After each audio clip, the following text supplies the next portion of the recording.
ಇವತ್ತು ಬೀಚ್ ಹತ್ರ ಏನಾಯ್ತು ಗೊತ್ತಾ?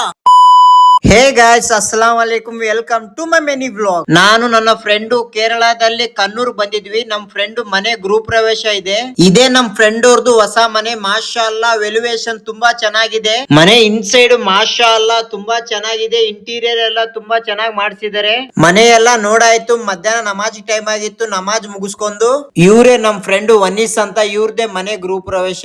ಮಧ್ಯಾಹ್ನ ಊಟ ಮುಗಿಸ್ಕೊಂಡು ನಮ್ ಫ್ರೆಂಡ್ ಮದ್ವೆಗ್ ಮುಂಚೆನೆ ಅವ್ರ ಡ್ರೀಮ್ ಮನೆ ಕಟ್ಕೊಂತಿದ್ದಾರೆ. ನಾವ್ ಯಾವಾಗ ಕಟ್ಕೊಂತೀವೋ. ನಮ್ ಫ್ರೆಂಡ್ ಬಾಯ್ ಹೇಳ್ಬಿಟ್ಟು ನಾವು ಹೋಗ್ತಾ ಇದೀವಿ ಬೀಚ್ ಹತ್ರ. ಕೇರಳದು ತುಂಬಾ ಫೇಮಸ್ ಆದ ಬೀಚ್ ಹೋಗ್ತಾ ಇದೀವಿ.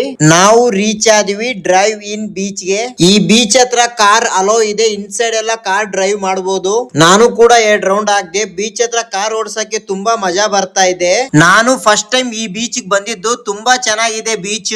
ಬೀಚ್ ನನಗಂತೂ ತುಂಬಾ ಇಷ್ಟ ಆಯ್ತು. ನೆಕ್ಸ್ಟ್ ಟೈಮ್ ಪಕ್ಕಾ ಬರ್ತೀನಿ. ತಾವು ಯಾರಾದ್ರೂ ಈ ಬೀಚ್ ಬಂದಿದ್ರೆ ನನಗೆ ಕಮೆಂಟ್ ಮಾಡಿ. ಯಾರೆಲ್ಲ ನೋಡಿಲ್ಲ ಈ ಬೀಚ್, ನೆಕ್ಸ್ಟ್ ಟೈಮ್ ಪ್ಲಾನ್ ಮಾಡ್ಕೊಂಡ್ ಬನ್ನಿ. ತುಂಬಾ ಚೆನ್ನಾಗಿದೆ. ನಾವು ಒಂದಿನ ಸ್ಟೇ ಆಗೋಣ ಅಂತ ಅನ್ಕೊಂಡ್ವಿ. ಆದ್ರೆ ನಾಳೆ ಅರ್ಜೆಂಟ್ ಕೆಲಸ ಇದೆ. ಅದಕ್ಕೆ ರಿಟರ್ನ್ ಮೈಸೂರ್ಗೆ ಹೋಗ್ತಾ ಇದೀವಿ. ಇವತ್ತಿನ ವ್ಲಾಗ್ ಕಂಪ್ಲೀಟ್. ಸಿಗೋಣ ಮುಂದಿನ ವಿಡಿಯೋದಲ್ಲಿ. ವಿಡಿಯೋ ಇಷ್ಟ ಆದ್ರೆ ಲೈಕ್ ಮಾಡಿ, ಫಾಲೋ ಮಾಡಿ. ಧನ್ಯವಾದಗಳು.